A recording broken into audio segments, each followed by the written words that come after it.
नमस्कार दोस्तों, मैं हूं राघवेंद्र सिंह। आपके अपने चैनल में आपका हार्दिक स्वागत करता हूं। दोस्तों, आज का ये वीडियो सभी पेंशनर्स के लिए, भारत सरकार के जो भी पेंशनर हैं, भारत सरकार के द्वारा जो भी पेंशन ले रहे हैं, उन सभी के लिए बहुत ही अच्छी खबर निकल कर के सामने आई है। न्यूज कटिंग के माध्यम से, इस बोर्ड के माध्यम से मैं आप लोगों को आज के वीडियो में अच्छी तरह से समझाऊंगा कि किस प्रकार से हमारी जो अतिरिक्त पेंशन में बढ़ोतरी 80 साल होने पर अभी तक होती थी, वो अब 65 वर्ष से शुरू की जा रही है, ऐसा संसदीय रिपोर्ट में कहा गया है।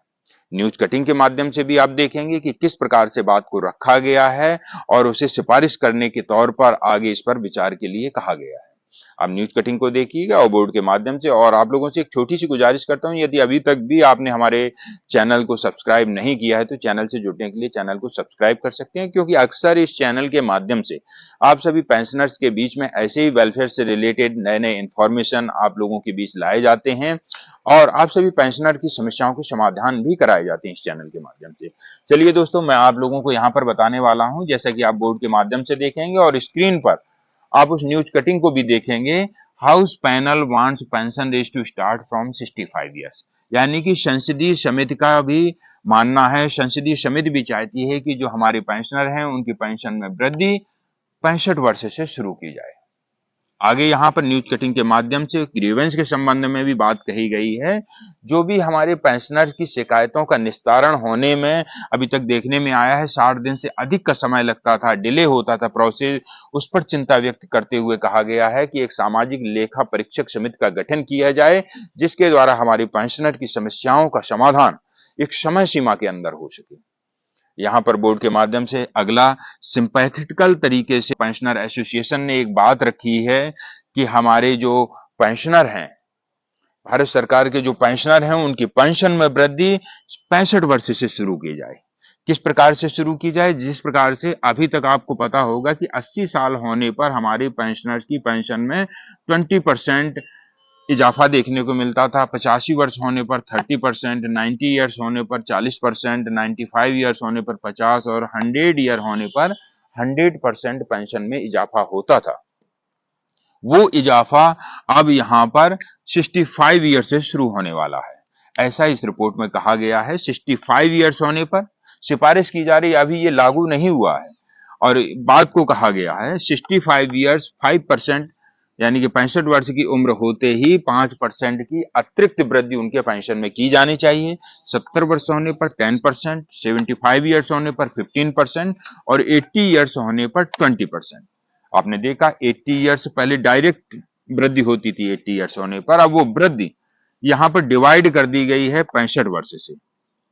इसके बाद में 80 ईयर्स होने पर जैसे ही आपको 20% मिल जाएगा, 85 30%, वो सेम ही रहेगा। लेकिन यहाँ पर जो शुरुआत होती थी 80 साल होने पर, वो 80 साल से शुरुआत ना होकर के 65 वर्ष से शुरुआत की जा रही है, ऐसा इस रिपोर्ट में कहा गया है। और आप न्यूज कटिंग को भी देखिएगा, मैं आप लोगों को पढ़ करके भी सुना दे रहा हूं, ध्यान से देखिएगा। The panel also asked the government to sympathetically consider the demand of Pensioner Association for 5% additional quantum of pension on attaining the age of 65 years। आप लोगों को ध्यान आकर्षित करते हुए मैं पुनः रिपीट कर रहा हूं, डिमांड ऑफ पेंशनर एसोसिएशन। आप लोगों की राय व्यर्थ नहीं जाती। मैं बार बार आप लोगों से कहता हूं, कमेंट सेक्शन के माध्यम से आपकी जो उचित राय है वो जरूर लिखिएगा। कभी ना कभी भारत सरकार आपकी राय पर विचार अवश्य करेगी। अधिकतर देखने में आता है अपनी भड़ास निकालने के लिए आप कुछ भी लिखते रहते हैं, लेकिन भड़ास निकालने से कुछ नहीं होगा। आप भारत सरकार के लिए कोई उचित राय लिख सकते हैं, अपनी राय लिख सकते हैं। ज्यादा तादाद में जब आप लोग अपनी राय को लिखते हैं तो आपकी राय आगे भारत सरकार तक भी पहुंचती है। यूट्यूब चैनलों के माध्यम से, सोशल मीडिया प्लेटफॉर्म के माध्यम से, न्यूज चैनलों के माध्यम से, अलग अलग माध्यमों से जब भारत सरकार के पास में आपकी राय पहुंचती है तो भारत सरकार आपकी राय पर विचार करने पर विवश हो जाती है। पुनः न्यूज को देखें। The panel also ask the government of sympathetically consider the demand of pensioner association for 5% additional quantum of pension of attaining the age of 65 years. कहा गया है कि जो 65 ईयर्स पर हमारी 5% की अतिरिक्त वृद्धि की जाए। 80 साल होने पर अभी तक होती आई है, वो 65 ईयर्स से शुरू है। 10% ऑन 17 ईयर्स, यानी कि 10% की वृद्धि 70 साल होने पर। 15% ऑन 75 ईयर्स, 15% की वृद्धि 75 ईयर्स और 20% ऑन 80 ईयर्स 80 साल होने पर 20% की वृद्धि की जाए। इसी प्रकार से जो आगे की वृद्धियां हैं 85, 90, 95 और 100 ईयर्स होने पर वो सेम रहेंगी। सहानुभूति के तौर पे कहा गया है कि अभी तक जो हमारी अतिरिक्त पेंशन 80 साल होने पर शुरू होती थी, वो 80 साल ना होकर के अब 65 ईयर्स पर हमें इसका लाभ दिया जाए। यहाँ पर आपने बोर्ड के माध्यम से देखा, उस न्यूज कटिंग को भी देखा और आगे मैं आप लोगों को बताने जा रहा हूं कि किस प्रकार से इन्होंने अपनी बात को कहा है। The committee is of the view that the government should sympathetically consider the demand of pensioner association for 5% additional quantum of pension on attaining the age of 65 years. आगे कहा गया है the committee recommends department of pension and pension welfare to pursue vigorously with the finance ministry and apprise it of the outcome it said. जैसा कि आपने देखा, इसमें कहा गया है कि हमें बुजुर्गों के लिए एक मजबूत पेंशन प्रणाली की आवश्यकता है जो उन्हें किसी पर बोझ बने बिना इस दुनिया में जीवित रहने में मदद कर सके। स्मिथ का मानना है कि सरकार को पेंशन भोगियों के संघों की मांग पर सहानुभूति पूर्वक विचार करना चाहिए और 65 वर्ष की आयु प्राप्त करने पर उनकी जो पेंशन में वृद्धि 5% की जानी है वो की जानी चाहिए। 70% की आयु पर 10%, 75% की आयु पर 15 और 80 वर्ष की आयु होने पर 20% की वृद्धि की जाए।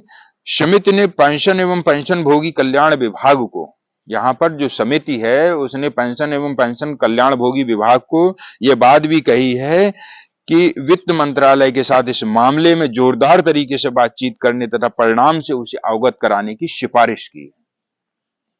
आपने न्यूज कटिंग के माध्यम से देखा उन तमाम बातों को कि किस प्रकार से इस बात को पुरजोर तरीके से रखा जा रहा है। कहीं ना कहीं आपकी कमेंट्स का असर है, आपकी राय का असर है।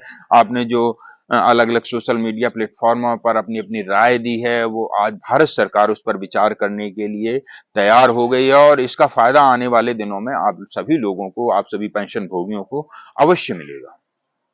दोस्तों, आपसे मैं पुनः आग्रह करता हूं, यदि आपके मन में कोई अच्छी राय हमारे जो पेंशन भोगी हैं या हमारे जो केंद्र सरकार के कर्मचारी हैं उनके हित में यदि आपके मन में कोई उचित राय है तो आप कमेंट सेक्शन के माध्यम से अवश्य लिखिएगा। ओआरओपी के संबंध में आप बहुत न जाने क्या क्या लिखते रहते हैं, लेकिन कभी मैंने नहीं देखा कि आपने एक उचित राय दी हो। आप समाधान के तौर पर अपनी राय को लिखें, ऐसे न भड़ास निकालने के तौर पर यदि आप राय लिखेंगे तो आपकी राय पर कभी विचार नहीं किया जाएगा, क्योंकि आपकी राय गलत तरीके से प्रस्तुत की जा रही है। आप अच्छे तरीके से अगर अपनी राय को रखेंगे, उचित तरीके से रखेंगे, तो आपकी राय पर विचार हो सकता है आज ना किया जाए, 1 साल में ना किया जाए, 2 साल में ना किया जाए, लेकिन आने वाले दिनों में, आने वाले ओआरओपी में अवश्य ही आपके कमेंट्स पर विचार किया जाएगा। इसलिए आपकी राय हर जगह बहुत महत्वपूर्ण है। आप अपनी राय अवश्य दिया करें, चाहे कोई भी सोशल मीडिया प्लेटफॉर्म हो। अगले वीडियो में ऐसे ही नॉलेजेबल वीडियो लेकर पुनः आऊंगा। तब तक के लिए जय हिंद, जय भारत। और आप लोगों से ज्यादा ज्यादा एक आग्रह करूंगा, यदि अभी तक भी आपने हमारे चैनल को सब्सक्राइब नहीं किया है तो सब्सक्राइब कर लीजिए और चैनल के द्वारा दी जाने वाली जानकारी यदि आप लोगों को अच्छी लगती हो तो इसे अपने दोस्तों तक अवश्य शेयर कर दीजिए। व्हाट्सएप, फेसबुक जो भी आपके दोस्त चलाते हों उन तक जरूर इस वीडियो को पहुंचा दीजिए ताकि वो भी इस जानकारी से वंचित न रहें। धन्यवाद।